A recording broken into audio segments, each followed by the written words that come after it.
ایک ہے نماز ہم پڑھ لیتے ہیں، آپ نے سارا پڑھ لیا، سارا تعدیل ارکان بھی کر دی، لیکن اگر آپ کا اللہ کے ساتھ ڈائریکٹ کمیونین اور ڈائریکٹ کمیونیکیشن قائم نہیں ہوا تو نماز، جس کو کہ کہا گیا کہ الصلاۃ معراج المومنین، جو قرب حضور کو حاصل ہوا معراج میں، وہ ایک بندہ مومن دنیا میں رہتے ہوئے حاصل کر سکتا ہے نماز، اگر اس کی روح جو ہے واقعتاً ہم کلام ہو رہی ہو۔ الحمدللہ رب العالمین الرحمن الرحیم مالک یوم الدین اہدنا الصراط المستقیم ایاک نعبد و ایاک، اگر ہم واقعتاً ایسے کہہ رہے ہیں کہ ہمیں احساس ہو کہ ہم اللہ کے حضور میں حاضر ہیں اور عرض کر رہے ہیں، سجدہ کریں تو حدیث میں آتا ہے کہ ایسے محسوس ہو کہ گویا کہ میں نے اپنا سر اللہ کے قدموں میں رکھ دیا، یہ ہے نماز۔ اب جو گفتگو ہو رہی ہے یہ ہم کلامی ہے، الصلاۃ معراج المومنین، اہل ایمان کے حق میں یہ نماز جو ہے یہ معراج کے در، لیکن یہ نماز کیسے نصیب ہوگی اگر روح سوئی ہوئی ہے، دبی ہوئی ہے، پسی ہوئی ہے، مزمحل ہے یا مردہ ہے؟ یہ نماز کیسے آتی؟ چاہے آپ 5 وقت کی نماز پڑھ رہے ہیں، چاہے آپ نے ہیبٹ بنا لیا ہو نماز، چاہے کچھ بھی ہو گیا ہو، لیکن یہ کہ جب تک وہ روح بیدار نہ ہو،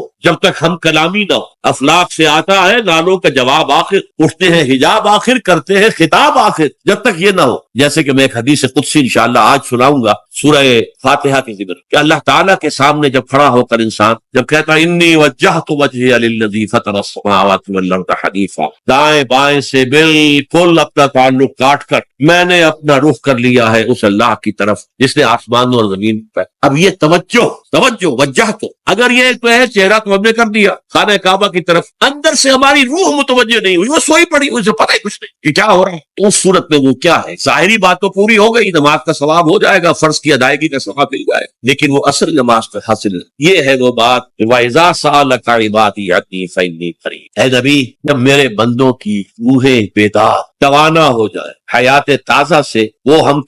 کنار ہو جائیں، اور پھر وہ میرے بارے میں میرا تقرب حاصل کرنا چاہتے ہیں، آپ سے پوچھیں تو کہیے میں قریب اجیب دعوت الداعی اذا دعان، یہ ہے وہ دعا، میں ہر پکارنے والے کی پکار، ہر دعا کرنے والے کی دعا کو سنتا ہوں، قبول کرتا ہوں، جواب دیتا ہوں جہاں کہیں بھی مجھے پکار۔ اذا دعان، اس میں در حقیقت وہ مفہوم آ گیا ہے where and then where ever، آپ اپنے گھر میں ہو کر پکاریں اللہ، آپ اس طرح لیٹے ہوئے پکاریں، الذین یذکرون اللہ قیاما وقعودا وعلی جنوبہم۔ ہاں ٹھیک ہے، بعض مقامات بعض اوقات قبول دعا کے لیے زیادہ سازگار، حرم میں جا کر دعا مانگی جائے، اور مینا میں عرفات میں خاص طور پر، جبل رحمت پر خاص طور پر، ملتزم جو ہے کعبے کا اس پر خاص طور پر، وہی یہاں بھی ہے خاص، لیکن یہ نہیں ہے کہ بقیہ دنوں میں آپ کے اور اللہ کے درمیان کو بڑا فاصلہ، یہ سارا دنیا میں مشرکانہ نظاموں نے تصور پیدا کیا، اللہ تو دور ہے دور ہے دور ہے دور ہے، پاک ہے پاک ہے پاک، تم ناپاک ہو ناپاک ہو ناپاک ہو، اور تم تو بڑی پستی میں پڑے ہو، تم اللہ سے براہ راست ہم کلام نہیں، کوئی درمیانی چاہیے، کوئی لنکس چاہیے، کوئی پجاری ہوگا، کوئی پروہت ہوگا، کوئی پنڈت ہوگا، کوئی پیر ہوگا، کوئی پادری ہوگا، کوئی پوپ ہوگا، اس کے ذریعے سے تم اللہ سے ہم کلام ہو، خود نہیں۔ اور جب ذریعے بیچ میں آ گئے تو ان کی مٹھی گرم کرو، ان کی چاپلوسی کرو، ان کو بھی جو ہے چادریں چڑھاؤ، ان کو نذرانے پیش کرو، یہ ہے بدترین ایکسپلائٹیشن جو مذہب کے ذریعے سے نوع انسانی، یہ 2 ایکسپلائٹیشن دنیا میں ہوئی ہے تاریخ انسانی، ایک بادشاہوں کی طرف سے خراج دو ہمیں، محنت تم کرو گے کھیت میں، آدھا حصہ ہمارے پاس آئے گا، ہم عیش کریں گے، ہم اسٹینڈنگ آرمیز رکھیں گے تاکہ ذرا تم بغاوت کرو تو تمہارا سر کچل دیا جائے، یہ ایکسپلائٹیشن بدترین۔ مانگنے والا گدھا ہے، صدقہ مانگے یا خراج۔ دوسری طرف ہم بادشاہ ہیں، ہم چندر بنسی سورج بنسی خاندان ہیں، ہم راجپوت ہیں، حکومت کرنا ہمارا حق ہے، اور یہ پنڈت پروہت جو ہے وہ بھی کہیں گے کہ ٹھیک ہے، نصف لی و نصف لک وہذا قوم جاہلون، یہ عوام جو ہے کا خون جوسو، ہمیں یہ نذرانے پیش کریں، بتوں کو آ کے چڑھاوے چڑھائیں اور تمہیں خراج دیں اور ٹیکس دیں، they are to be exploited۔ اسلام نے آ کر دونوں کا خط، کوئی ملوکیت نہیں، زکوٰۃ ہے تو غربا کے لیے، بادشاہ کے لیے نہیں ہے، یہ تو غربا ہے، لہذا کوئی ٹیکس۔ نمبر 2،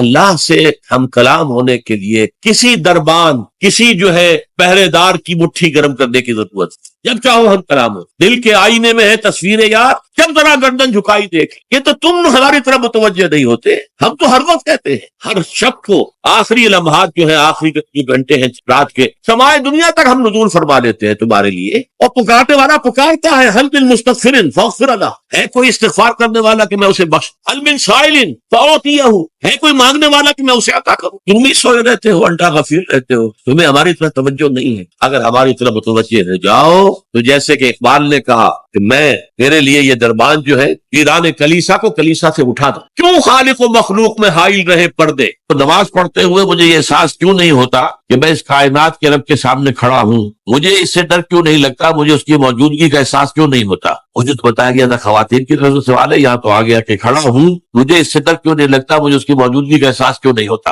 اس کا تعلق ہے یقین کی گہرائی سے۔ اس پر حقیقت ایمان کے ضمن میں میری ایک کتاب بھی موجود ہے، اسے پڑھیے۔ اور میں نے پچھلے دنوں 40 نبوی جو ہے اس کی جو حدیث کا درس میں دے رہا ہوں جمعے کے خطبات کے اندر، اس میں بھی اسلام اور ایمان پر بڑی مفصل بحثیں میں نے کی ہے، اس کے بھی آڈیو ویڈیو موجود ہے۔ ایک ہے ایمان جس کو آپ کہیں گے لپ سروس، زبان سے ہم کہہ رہے ہیں کہ ہم نے اللہ کو مانا، رسول کو مانا، قرآن کو مانا، کتاب کو مانا، نبیوں کو مانا، آخرت کو مانا، روز قیامت کو مانا، جنت کو مانا، دوزخ کو مانا، یہ ہے ایک سطح۔ ابھی آپ کا یقین دل میں قائم نہیں، اس وقت تو ظاہر بات ہے کہ آپ کا قول کچھ اور ہوگا، عمل کچھ اور ہوگا، لیکن یقین تو ہے ہی نہیں، یہ تو صرف قول ہے۔ ذالک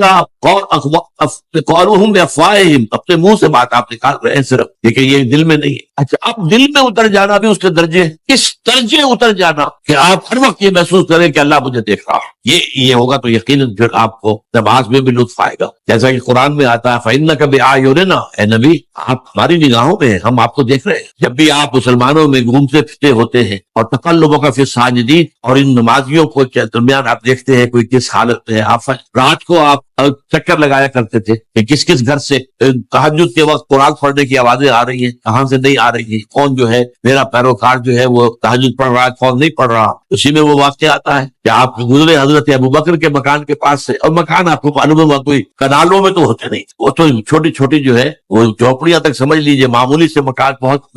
وہ ایک دو کمرے جو ہے کوٹڑیوں کے، کمرہ نہیں کہنا چاہیے مکان۔ تو ظاہر بات ہے اس کے اندر اگر کوئی شخص قرآن پڑھ رہا ہے تو باہر سے گزرنے والا سنے گا۔ تو حضرت ابوبکر کا آپ نے دیکھا کہ بہت آہستگی سے پڑھ رہے، حضرت عمر کا دیکھا کہ بڑے زور شور سے پڑھ رہے۔ تو اگلے دن صبح فجر کے بعد پوچھا کہ ابوبکر تم یہ اتنا آہستہ کیوں پڑھ رہے تھے؟ انہوں نے کہا میں اس کو سنا رہا تھا جو سنتا ہے، اللہ کو سنانے کے لیے بلند آواز سے پڑھنا تو ضروری نہیں ہے، اللہ تو کتنے ہی ہلکے سے ہلکی بات پہ تو بلکہ صرف کلام نفسی بھی ہو، یہی میں بات کروں وہ بھی اللہ کے پہ آ جائے۔ حضرت عمر سے پوچھا تم کیوں زور سے پڑھ رہے تھے؟ کہ میں شیطان کو بھگانا چاہتا تھا کہ شیطان بھاگ جائے۔ تو آپ کے دونوں ٹھیک ہو، لیکن یہ اے ابوبکر تم ذرا اپنی آواز نیچی کرو، اور اے عمر تم ذرا اپنی آواز پس، یعنی ایک معتدل پس میں آ جانا چاہیے۔ تو یہ معاملہ ہوتا ہے اصل میں ایمان کی گہرائی کا۔ ایمان کی پھر آخری گہرائی وہ ہے کہ ایسا یقین ہو جائے کہ گویا کہ آپ خود اللہ کو دیکھ رہے ہیں۔ یہ جو احسان کی تعریف بیان کی حضور نے حدیث جبرائیل کے اندر، ان تعبد اللہ کانک تراہ فإن لم تکن تراہ فإنہ یراک، اس حالت میں اللہ کی بندگی کرنا، اللہ کے لیے بھاگ دوڑ کرنا، ان تعمل للہ